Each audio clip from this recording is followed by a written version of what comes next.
KSET NET clear ಮಾಡಿಕೊಂಡವರಿಗೆ good news. College ಮತ್ತು ತಾಂತ್ರಿಕ ಶಿಕ್ಷಣ ಇಲಾಖೆಗಳಲ್ಲಿ ಖಾಲಿ ಇರುವ 2,000 ಬೋಧಕ ಮತ್ತು ಬೋಧಕೇತರ ಹುದ್ದೆಗಳ ಭರ್ತಿಗೆ ಅತಿ ಶೀಘ್ರದಲ್ಲೇ ನೇಮಕಾತಿ ನಡೆಸುವುದಾಗಿ ಸಚಿವ ಡಾಕ್ಟರ್ ಎಂಸಿ ಸುಧಾಕರ್ ಹೇಳಿಕೆ ನೀಡಿದ್ದಾರೆ. ಹಾಗಿದ್ರೆ ಉನ್ನತ ಶಿಕ್ಷಣ ಸಚಿವರು ನೇಮಕಾತಿ ಬಗ್ಗೆ ಏನ್ ಹೇಳಿದ್ರು ಬನ್ನಿ ನೋಡೋಣ. ಕೆಸೆಟ್ ನೆಟ್ ಕ್ಲಿಯರ್ ಮಾಡಿಕೊಂಡವರಿಗೆ ಗುಡ್ ನ್ಯೂಸ್. ಕಾಲೇಜು ಮತ್ತು ತಾಂತ್ರಿಕ ಶಿಕ್ಷಣ ಇಲಾಖೆಗಳಲ್ಲಿ ನೇಮಕಾತಿ, 2,000 ಬೋಧಕ ಮತ್ತು ಬೋಧಕೇತರ ಹುದ್ದೆಗಳ ಭರ್ತಿ ಅತಿ ಶೀಘ್ರದಲ್ಲೇ ನೇಮಕ. ಸಚಿವ ಡಾಕ್ಟರ್ ಎಂಸಿ ಸುಧಾಕರ್. ಸರ್ಕಾರಿ ಹುದ್ದೆ ಅಂದ್ರೆ ಯಾರಿಗ್ ತಾನೇ ಇಷ್ಟ ಇಲ್ಲ ಹೇಳಿ. ಪ್ರತಿಯೊಬ್ಬರಿಗೂ ಸರ್ಕಾರಿ ಉದ್ಯೋಗ ಪಡೆಯುವ ಆಸೆ ಇದ್ದೇ ಇರುತ್ತೆ. ಅದರಲ್ಲೂ ಸೈನ್ಸ್, ಕಾಮರ್ಸ್, ಆರ್ಟ್ಸ್ ಯಾವುದೇ ವಿಷಯ ಓದಿರ್ಲಿ, ಎಲ್ಲರಿಗೂ ಸರ್ಕಾರಿ ಕೆಲಸ ಬೇಕೇ ಬೇಕು. ಅಷ್ಟರ ಮಟ್ಟಿಗೆ ಜನ ಸರ್ಕಾರಿ ಕೆಲಸದ ಹಿಂದೆ ಬಿದ್ದಿದ್ದಾರೆ. ಹಗಲು ರಾತ್ರಿ ನಿದ್ದೆಗೆಟ್ಟು ಓದ್ತಾರೆ. ಆರೋಗ್ಯ ಕೆಟ್ಟರೂ ಪರವಾಗಿಲ್ಲ, ಸರ್ಕಾರಿ ಕೆಲಸ ಬೇಕು ಎಂದು ಪಟ್ಟು ಹಿಡಿದು ಕೂತಿದ್ದಾರೆ. ಇದಕ್ಕೆ ಮುಖ್ಯ ಕಾರಣ ಸರ್ಕಾರಿ ಉದ್ಯೋಗದಲ್ಲಿ ಸಿಗೋ ಭದ್ರತೆ. ಮಾಸ್ಟರ್ ಡಿಗ್ರಿ ಮುಗಿದ ಬೆನ್ನಲ್ಲೇ ಎಷ್ಟೋ ವಿದ್ಯಾರ್ಥಿಗಳು ಕೆಸೆಟ್ ನೆಟ್ 2 ಎಕ್ಸಾಮ್ ಕ್ಲಿಯರ್ ಮಾಡಿಕೊಂಡಿದ್ದಾರೆ. ವರ್ಷಗಟ್ಟಲೆ ಕಷ್ಟಪಟ್ಟು ಓದಿ ಎಕ್ಸಾಮ್ ಕ್ಲಿಯರ್ ಮಾಡಿದ್ದಾರೆ. ಈ ಮೂಲಕ ಸಹಾಯಕ ಪ್ರಾಧ್ಯಾಪಕ ಹುದ್ದೆಗೆ ಅರ್ಹತೆ ಪಡೆದುಕೊಂಡಿದ್ದಾರೆ. ಬ್ಯಾಚುಲರ್ ಡಿಗ್ರಿ ಮಾಡಿದವರು ಬೋಧಕೇತರ ಹುದ್ದೆಗಳ ಭರ್ತಿಗೆ ಕಾಯ್ತಾ ಇದ್ದಾರೆ. BA, BE, BSc, MA, MBA, BS, MS, MSW ಸೇರಿದಂತೆ ಪಿಎಚ್ಡಿ ವಿದ್ಯಾರ್ಥಿಗಳು ಸರ್ಕಾರಿ ಕೆಲಸಕ್ಕಾಗಿ ತಪಸ್ಸು ಮಾಡ್ತಾ ಇದ್ದಾರೆ. ಸರ್ಕಾರ ಯಾವಾಗ ನೇಮಕಾತಿ ಮಾಡಲಿದೆ ಎಂದು ಎದುರು ನೋಡ್ತಿದ್ದಾರೆ. ಇಂಥವರಿಗೆ ಗುಡ್ ನ್ಯೂಸ್ ಒಂದಿದೆ.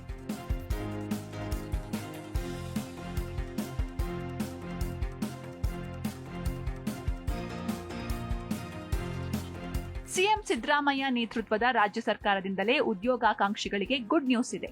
ರಾಜ್ಯದ ಕಾಲೇಜು ಶಿಕ್ಷಣ ಮತ್ತು ತಾಂತ್ರಿಕ ಶಿಕ್ಷಣ ಇಲಾಖೆಗಳಲ್ಲಿ 2,000 ಬೋಧಕ ಮತ್ತು ಬೋಧಕೇತರ ಹುದ್ದೆಗಳ ಭರ್ತಿಗೆ ಬಜೆಟ್ನಲ್ಲಿ ಅವಕಾಶ ನೀಡಲಾಗಿದೆ.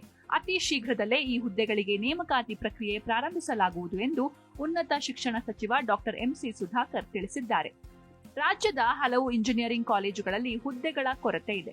ಈ ಹುದ್ದೆಗಳನ್ನು ಸದ್ಯದಲ್ಲೇ ಭರ್ತಿ ಮಾಡಲಾಗುವುದು. ಈ ಬಜೆಟ್ನಲ್ಲಿ ಕಾಲೇಜು ಶಿಕ್ಷಣ ಇಲಾಖೆ ಮತ್ತು ತಾಂತ್ರಿಕ ಶಿಕ್ಷಣ ಇಲಾಖೆಯ ಒಟ್ಟು 2,000 ಹುದ್ದೆಗಳ ಭರ್ತಿಗೆ ಮುಖ್ಯಮಂತ್ರಿಗಳು ಅವಕಾಶ ಕಲ್ಪಿಸಿದ್ದಾರೆ ಎಂದು ಸಚಿವರು ತಿಳಿಸಿದ್ದಾರೆ.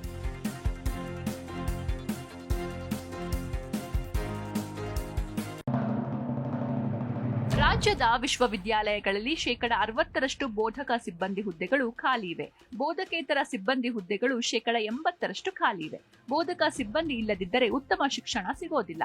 ಅತಿಥಿ ಉಪನ್ಯಾಸಕರಿಂದ ಹೆಚ್ಚು ನಿರೀಕ್ಷೆ ಮಾಡಲು ಸಾಧ್ಯವಿಲ್ಲ. ನಮ್ಮ ಸರ್ಕಾರ ಬಂದಾಗಿನಿಂದ ಅನೇಕ ಹುದ್ದೆಗಳನ್ನ ತುಂಬಿದ್ದೇವೆ ಎಂದರು. ಇಷ್ಟೇ ಅಲ್ಲ, ರಾಜ್ಯದಲ್ಲಿ 7.72 ಲಕ್ಷ ಸರ್ಕಾರಿ ಉದ್ಯೋಗಗಳು ಮಂಜೂರಾಗಿವೆ. ಅವುಗಳಲ್ಲಿ 2.76 ಲಕ್ಷ ಉದ್ಯೋಗಗಳು ಖಾಲಿ ಇವೆ. ಕಳೆದ ವರ್ಷ ಇದ್ದ ಖಾಲಿ ಹುದ್ದೆಗಳ ಸಂಖ್ಯೆ 2.55 ಲಕ್ಷ ಎಂದು ವರದಿಯಾಗಿತ್ತು. ಈಗ ಹೆಚ್ಚುವರಿಯಾಗಿ 20,000ಕ್ಕೂ ಅಧಿಕ ಹುದ್ದೆಗಳು ಸೇರ್ಪಡೆಗೊಂಡಿವೆ.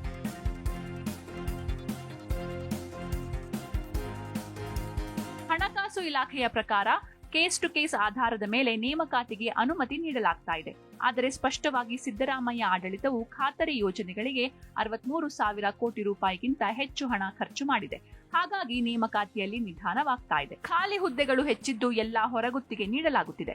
96,000 ಸಿ ಗ್ರೂಪ್ ಡಿ ಉದ್ಯೋಗಿಗಳು, ಸೈನೋಗ್ರಾಫರ್ಗಳು, ಟೈಪಿಸ್ಟ್ಗಳು, ಡ್ರೈವರ್ಗಳು ಇತ್ಯಾದಿಯನ್ನು ಹೊರಗುತ್ತಿಗೆ ನೀಡಲಾಗ್ತಾ ಇದೆ.